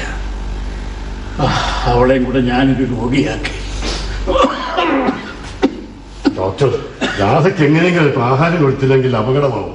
എത്ര നിർബന്ധിച്ചിട്ടും അവൾ ഒന്നും കഴിക്കുന്നില്ല. സ്വമേധയാ തീർച്ചയായും ആഹാരം കഴിക്കും. ആ വിഷസിംഹം മനസ്സിൽ കിടക്കുന്നത് വരെ അത് നടക്കില്ല. അത് മാറ്റാനാണ് ഞാൻ ശ്രമിക്കുന്നത്. അതൊന്നിനൊന്ന് കൂടി വരുന്നേ ഉള്ളൂ. ഒരു രോഗം വന്ന് പിടിപെട്ടാൽ എന്താ ചെയ്യുക? രോഗം ഭേദമാകുന്നവരെ ആഹാരം കഴിക്കാതിരുന്നാൽ ക്ഷീണം കുറയ്ക്കാനുള്ള മരുന്നുകളാണ് ഞാൻ കൊടുക്കുന്നത്. ആഹാരം മുന്നിൽ കണ്ടാൽ വിഷത്തെ പറ്റിയാകും ചിന്ത. പിന്നെ സുമതിയുടെ മരണത്തെ കുറിച്ച് ഓർക്കും. അങ്ങനെ രോഗം ശമിക്കുന്നതിന് പകരം വർദ്ധിക്കും. പല പരീക്ഷണങ്ങൾക്ക് ശേഷം തെളിഞ്ഞിട്ടുള്ള ഒരു തത്വമാണിത്. ഡോക്ടർ, അങ്ങ് എങ്ങനെയെങ്കിലും നിർബന്ധിച്ച് അച്ഛനെ കൊണ്ടൊരല്പം ആഹാരം കഴിപ്പിക്കണം. ചേച്ചി ആഹാരം കഴിച്ചാലേ അച്ഛനും കഴിക്കുള്ളൂ എന്നാണ് പറയുന്നത്. എനിക്ക് വേണ്ട ഡോക്ടർ, എനിക്ക് വേണ്ട. ഞാൻ എന്ത് ചെയ്യാൻ? അയ്യോ, അത് കഴിക്കരുത്. കത്തും, നേറും, പൊള്ളും, മരിക്കും. ഞാനാണ് കത്തുന്നത്, പൊള്ളുന്നത്, മരിക്കുന്നത്. സാർ, അങ്ങ് ചെയ്യുന്ന തെറ്റാണ്. അങ്ങ് രോഗത്തെ ക്ഷണിച്ചു വരുത്തുന്നു. എല്ലാം നോക്കിയും കണ്ടും ചെയ്യേണ്ട അങ്ങിങ്ങനെ തുടങ്ങിയാൽ, ഇങ്ങനെ ആയാൽ ഈ വീട്ടിൽ എന്റെ രോഗികളുടെ എണ്ണം വർദ്ധിക്കുമെന്നാണ് തോന്നുന്നത്. അച്ഛന്റെ പിറകെ തന്നെ ഞാനും. എന്റെ കാര്യം നേരത്തെ തീർച്ചപ്പെട്ട് കഴിഞ്ഞു. അങ്ങ് ഇങ്ങനെ അധൈര്യപ്പെട്ടാലോ? ഞാനൊരു പരമാർത്ഥം പറഞ്ഞെന്നേ ഉള്ളൂ ഡോക്ടറെ. നിങ്ങളുടെ ചികിത്സ എനിക്കൊരു വിനോദമാണ്.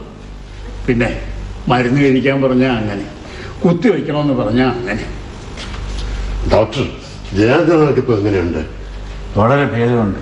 ഇനിയും വളരെ കുറയുന്ന ലക്ഷണങ്ങളുണ്ട്. അമ്മ, ഇത് കുറയുകയില്ല, തീരും നിശേഷം. എന്റെ മരണത്തോടു കൂടി അടുത്ത ഭാവിയിൽ തന്നെ. ഭാവി? നിന്റെ തീരുമാനം എന്റെ ഭാവിയെ തീർച്ചപ്പെടുത്തും. നിന്റെ തീരുമാനം എന്റെ തീരുമാനം. ജനാർദ്ദനന്റെ രോഗം സാരമില്ല, പെട്ടെന്നുണ്ടായ ദുഃഖം കൊണ്ട് കൂടിയതാണ്. ഇല്ലമ്മ, ഇല്ല. ഈ ജീവിതം പെട്ടെന്ന് അവസാനിക്കുമെങ്കിൽ ഞാനിത് വിലമതിക്കുമായിരുന്നു.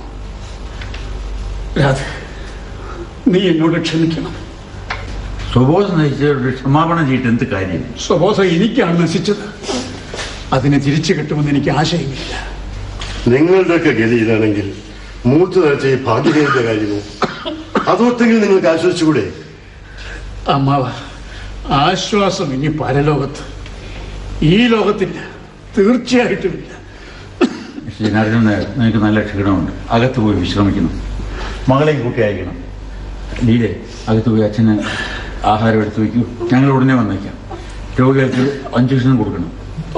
നിങ്ങളും നിങ്ങളുടെ ഒരു ഇഞ്ചക്ഷൻ, ഇനി ആ ദുരിതം കൂടെ ഞാൻ അനുഭവിക്കണോ? ആദ്യം കൊണ്ട് ആക്കിച്ചു.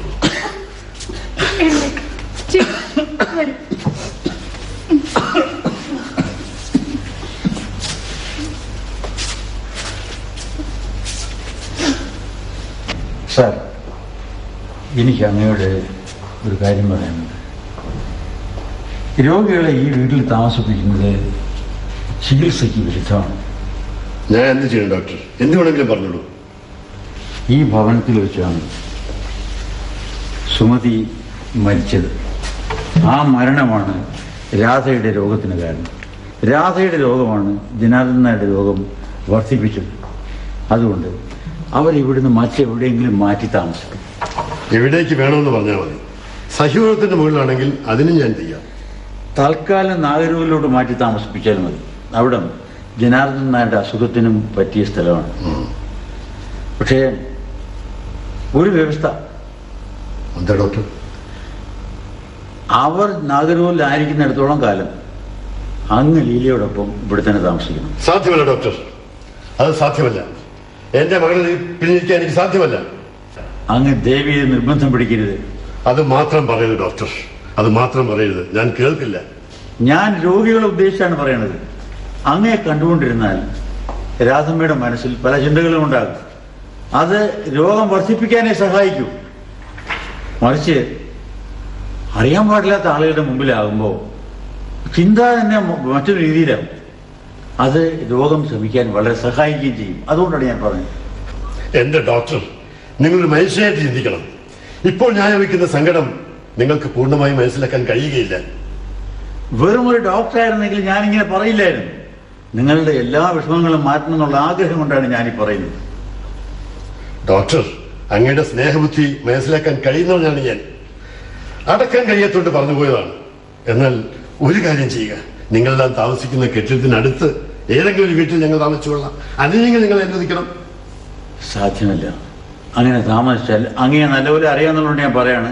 അങ്ങ് അടിക്കടി അവിടെ വന്നവരെ കണ്ടുകൊണ്ടിരിക്കും. അങ്ങനെ അവളുടെ രോഗം വർദ്ധിക്കും. നാം ഉദ്ദേശിക്കുന്ന ഒന്നും നടക്കില്ല. ചികിത്സ ഫലിക്കില്ല. നിങ്ങളുടെ ഇഷ്ടം പോലെ ചെയ്യുക. നിങ്ങൾ രോഗികളുമായി തിരിച്ചു വരുമ്പോൾ എന്റെ ജീവനുള്ള ശരീരം കാണുകയില്ല. നിങ്ങൾ ദുശകുനം പറയാതിരിക്കും. നിങ്ങൾ മനസ്സമാധാനത്തോടെ ലീലയുമൊത്ത് ഇവിടെ താമസിക്കുക. ഈശ്വരൻ സഹായിക്കുകയാണെങ്കിൽ രോഗം മാറിയ നിങ്ങളുടെ മക്കളുമായി ഞാനിവിടെ മടങ്ങി വരും. അതുവരെ എൻ്റെ പ്രാക്ടീസ് ഉപേക്ഷിച്ച് ഞാനും അവരുടെ കൂടെ താമസിച്ചോളാം. വിവരങ്ങളെല്ലാം യഥാസമയത്ത് നിങ്ങളെ അറിയിക്കുകയും ചെയ്യും. അങ്ങയുടെ ഔദാര്യത്തിന് ഞാൻ എങ്ങനെയാണ് നന്ദി പറയേണ്ടത്? ഞാൻ പറയുന്നത് അനുസരിക്കുക, അത് മാത്രം മതി. ശരി, ഞാൻ എല്ലാം അങ്ങയെ പരിമേൽപ്പിക്കുന്നു. വരും, നമുക്ക് കഴിക്കാം. ഞാൻ 5 മിനിറ്റിൽ വരാം. ആയിക്കോട്ടെ. എനിക്ക് നിന്റെ കത്തിരുന്നുണ്ട്. ഓ,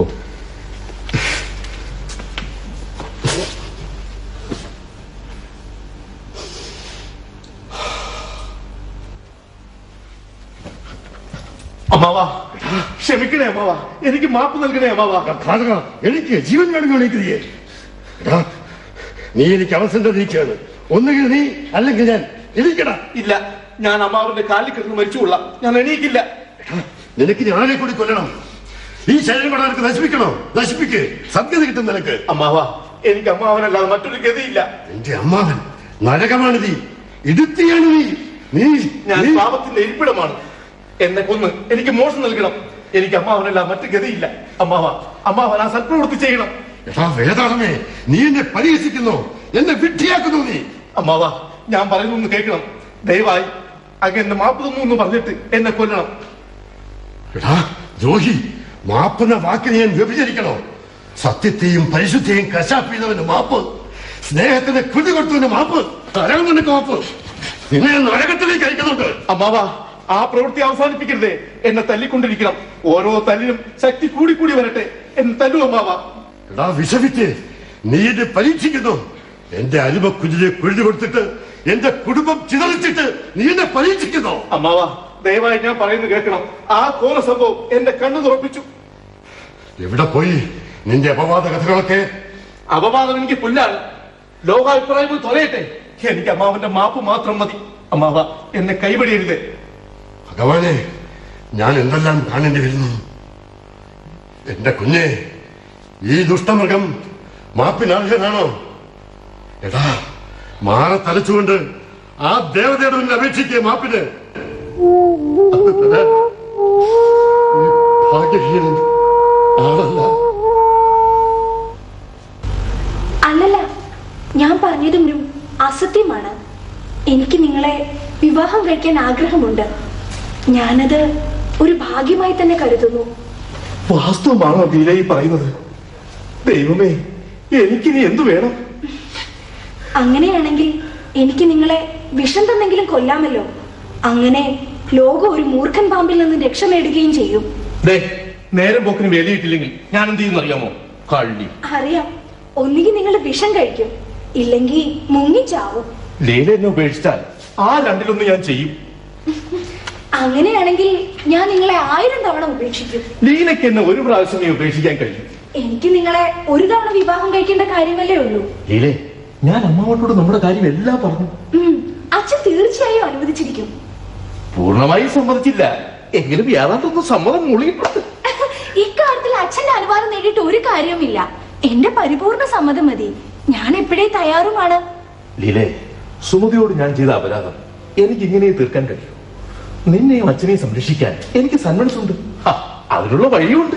നിങ്ങൾ സൗജന്യനിധിയാണ്. സൗജന്യനിധി. ലീല അച്ഛൻ്റെ കൂടെ താമസിച്ചാൽ ഞാൻ താമസം മാറ്റിക്കോളാം. അങ്ങനെ തന്നെ വേണം. അതാണ് ചെയ്യേണ്ടത്. എന്നെ തുലച്ച വീട്ടുകാരെയും നാട്ടുകാരെയും ഇനി എനിക്ക് കാണണ്ട.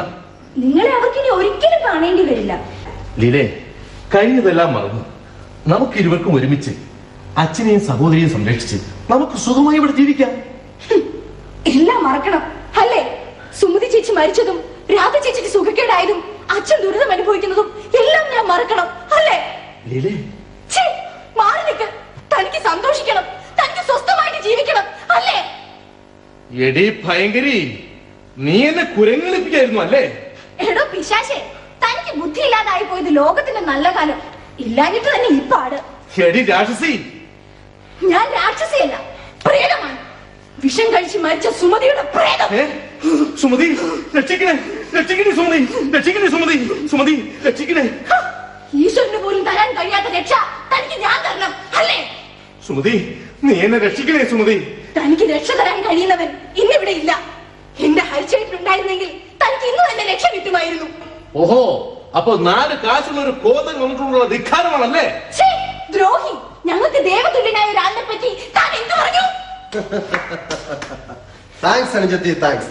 ഇവിടെ കുറുപ്പേ, തനിക്ക് രക്ഷ ഞാൻ തരാം. ഹരിച്ചേട്ടൻ ഇപ്പൊ ഇവിടെ? കാര്യമൊക്കെ പിന്നെ പറയാം അനുജത്തി. ഞാൻ ആദ്യം ഇവന് രക്ഷ കൊടുക്കട്ടെ. താൻ ആരാധിക്ക് രക്ഷ നൽകാൻ? ഈ എഴുത്ത് ആരെഴുതി, ആർക്കെഴുതി? ദാ സൂക്ഷിച്ചു നോക്ക്. മനസ്സായവർക്ക് എഴുതി. നിന്റെ കോപവും ഭാവവും ഒക്കെ ഇപ്പൊ അസ്തമിക്കും. നീ ഇത് സുമതിക്ക് എഴുതിയതല്ലേ? അത് ചോദിക്കാൻ താനാരാ? ചോദിക്കാൻ അവകാശമുള്ളയാൾ. എനിക്ക് അവകാശം ഉണ്ടായിട്ട് എഴുതി. നിന്റെ ഒരു അവകാശം, വിഷം കുടിച്ച് മരിക്കണമെന്ന് ഭാര്യ ഉപദേശിക്കാൻ അവകാശം. എടാ വിഷപ്പാമ്പേ, നിനക്ക് ഈ മനുഷ്യരൂപം ആര് തന്നു? ലീലേ, നീ തന്നെ ഇത് വായിച്ചു നോക്ക്. അത് പറയാൻ എനിക്ക് ശക്തിയില്ല. എന്റെ തെറ്റ് ഞാൻ എത്ര തവണ സമ്മതിച്ചിട്ടുള്ളതാണ്. അതിൽ കൂടുതൽ എനിക്ക് എന്ത് ചെയ്യാൻ കഴിയും? നിന്റെ സമ്മതം കൊണ്ട് എന്ത് ഫലം? നീയും നിന്റെ ഒരു സമ്മതം മൂടലും. ഈ ക്ഷണം നീ ഇവിടെ ഇറങ്ങിക്കണം. നിന്റെ കരിനിഴൽ ഈ കുടുംബത്തിൽ വീശിയാൽ ഒരു ഇടുത്തി എന്നെ സഹായിച്ചിരുന്നെങ്കിൽ. ഒരു ഇടുത്തിയും കൊടുങ്കാറ്റും ഒന്നും വേണ്ട. നിന്നെ സഹായിക്കാൻ എന്റെ ഈ കൈകൾക്ക് ശക്തിയുണ്ട്. പക്ഷേ നിന്നെ ഞാൻ അങ്ങനെ പെട്ടെന്നൊന്നും സഹായിക്കില്ല. നീ നീറി ചാകണം, എരിഞ്ഞെരിഞ്ഞടിയണം. ഇറങ്ങി കുറ്റം അവിടുന്നു.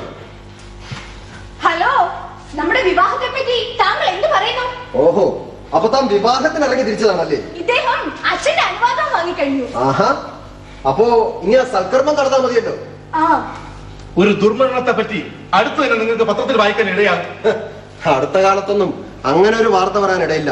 അത് ഞാൻ ആലോചിക്കേണ്ട കാര്യമാണ്. താനിനി ഇവിടെ നിന്ന് അധികം പ്രസംഗിക്കട്ടെ. ഇറങ്ങി പൊക്കോട്ടത്. പോടോ ഇറങ്ങി.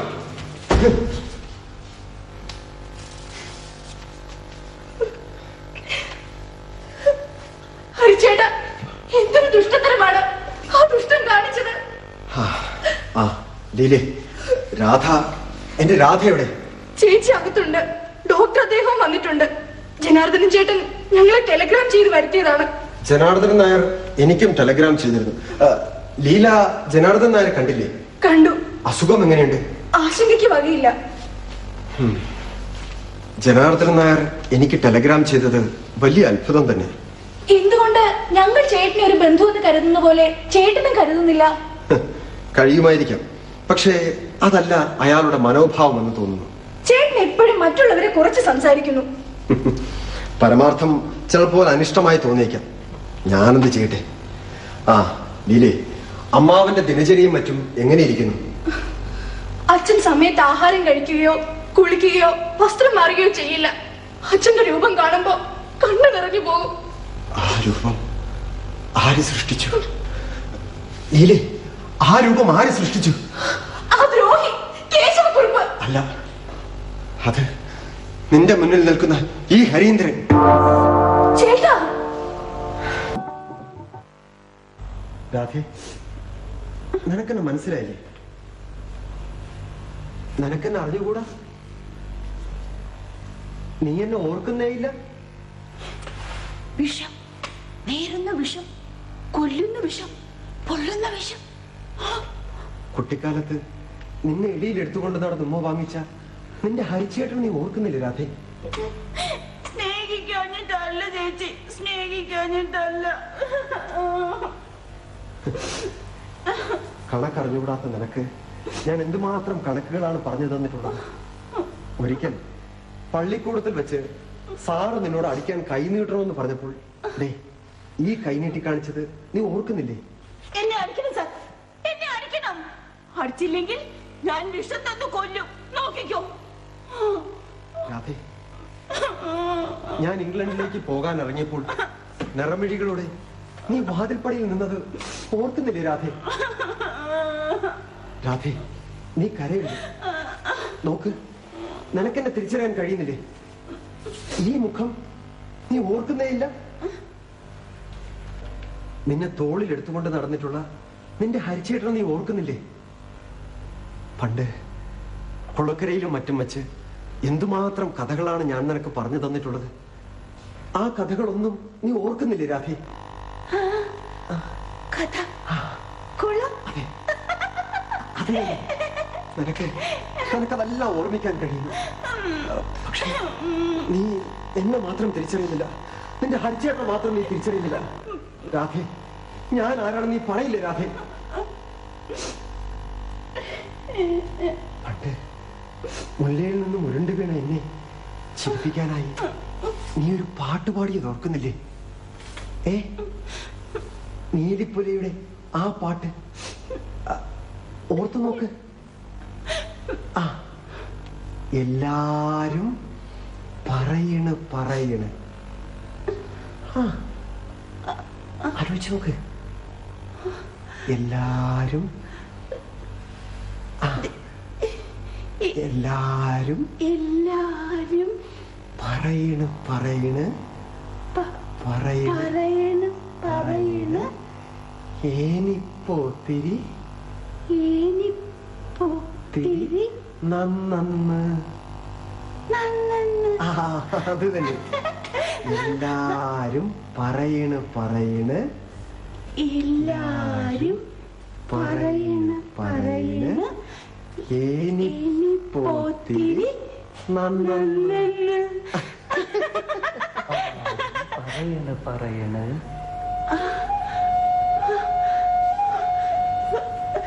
എല്ലാരും പറയണ് പറയണ്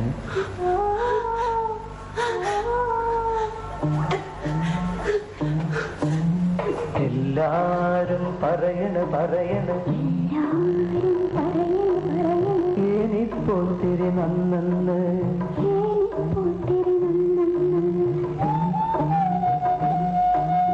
എല്ലാരും പറയണ് പറയണ് ഏനിപ്പോത്തിരി നന്നന്ന്.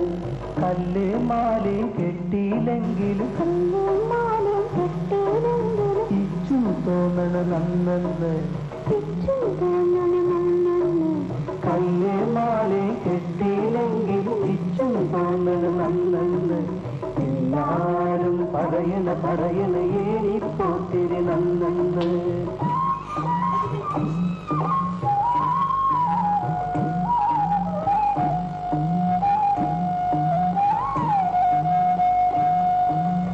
എല്ലാരും പറയണതെന്തിന് ഏൻ ചൊല്ലിൽ തേനെന്ന്.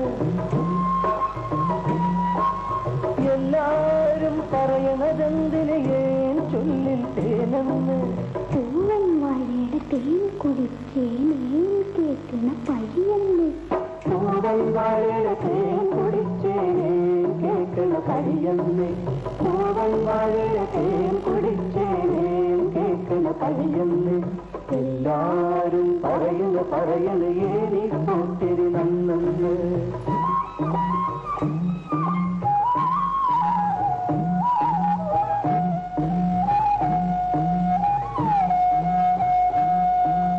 എല്ലാരും പറയണതെന്തിന് ഏൻ കണ്ണില് മീനെന്ന്.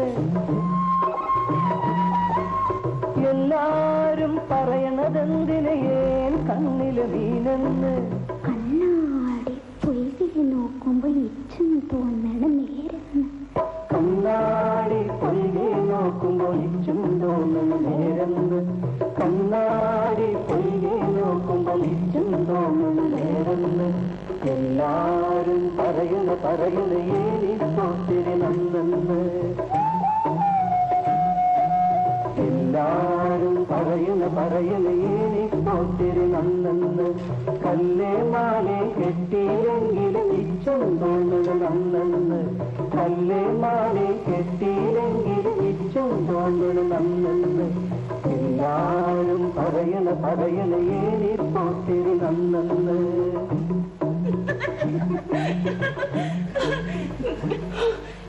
ഹരിച്ചേട്ടൻ, എന്റെ ഹരിച്ചേട്ടൻ, ഹരിച്ചേട്ടാ, ഹരിച്ചേട്ടാ,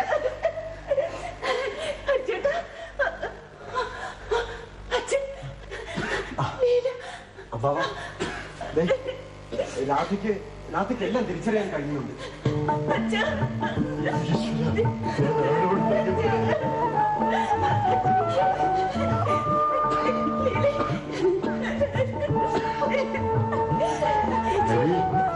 നിന്റെ കാണാൻ ജനാർദ്ദനാർ എപ്പോഴേ കൊതിക്കണു. ജനാർദ്ദനാരെ കാണാനാണ് ഞാൻ ഇങ്ങോട്ട് വന്നത്. ഇവിടെ രാധയുമായി അല്പസമയം സംസാരിച്ചങ്ങ് നിന്നു. ഹരീന്ദ്രൻ, നിങ്ങളിങ്ങനെ അടുത്ത് വരണം. നിങ്ങളെ കാണണമെന്ന് എനിക്ക് തോന്നി. ജീവിക്കാനുള്ള നിമിഷങ്ങൾ ചുരുങ്ങിയപ്പോൾ എനിക്കങ്ങനെ തോന്നി. നിങ്ങളെ കാണാൻ കഴിഞ്ഞതിൽ വളരെ സന്തോഷമുണ്ട്.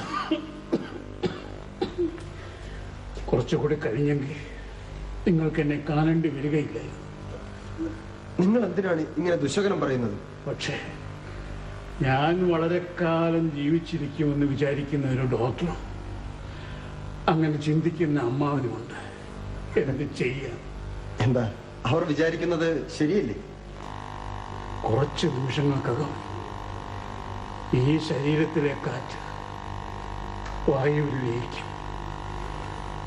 അതിനു മുമ്പ് നിങ്ങൾ എന്നോട് ക്ഷമിക്കണം മിസ്റ്റർ ഹരിധരൻ. എന്തിന്? ക്ഷമിക്കാൻ എന്തിരിക്കുന്നു? ഞാൻ ഒരവസരത്തിൽ നിങ്ങളോട് വളരെ പരുഷമായി പെരുമാറിയിട്ടുണ്ട്. ആ പരുഷ്യം എന്നെ വേദനിപ്പിച്ചു തീരെയില്ല. നിങ്ങൾ ഹൃദയം തുറന്ന് പറയുകയാണോ? അതെ, എന്നെ വിശ്വസിക്കണം. ഭാഗ്യമായി. ഇനി എനിക്ക് നിങ്ങളോടൊരു അപേക്ഷയുണ്ട്. അങ്ങയുടെ ഏത് അപേക്ഷയും നിറവേറ്റിത്തരാൻ ഞാൻ തയ്യാറാണ്. ഏതപേക്ഷയും? അതെ. എന്റെ ഭാഗ്യം. എന്താണ് അപേക്ഷ?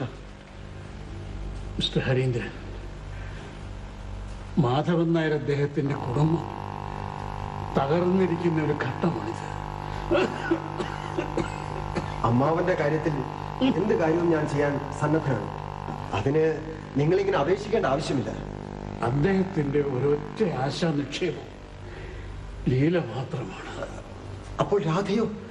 രാധയ്ക്ക് അസുഖം ഭേദമായി വരികയാണ്. രാധയ്ക്ക് സുഖം വരികയോ? അതിനർത്ഥമില്ല മിസ്റ്റർ ഹരീന്ദ്രൻ. ലീലയുടെ ഭാവിയാണ് ഇനി ഈ കുടുംബത്തിന്റെ ഭാവി. ഞാൻ പറഞ്ഞത് നിങ്ങൾക്ക് മനസ്സിലായില്ല. രാധയ്ക്ക് സുഖം പ്രാപിച്ചു വരികയാണ്. രാധയ്ക്ക് സുഖം വരുമെന്ന് നിങ്ങൾ പറയുന്നത് കേൾക്കുമ്പോൾ എനിക്ക് അത്ഭുതം തോന്നുന്നു. ആ കഥ പറയണ്ട. ലീല ഒരു നല്ല നിലയിലായി കാണണമെന്നാണ് എന്റെ ആഗ്രഹം.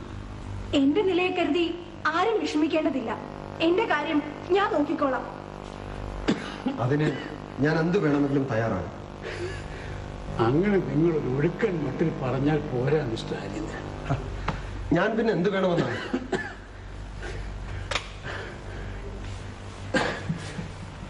മിസ്റ്റർ ഹരീന്ദ്രൻ, ഇത് മരിക്കാൻ പോകുന്ന ഒരാളുടെ അപേക്ഷയാണ്.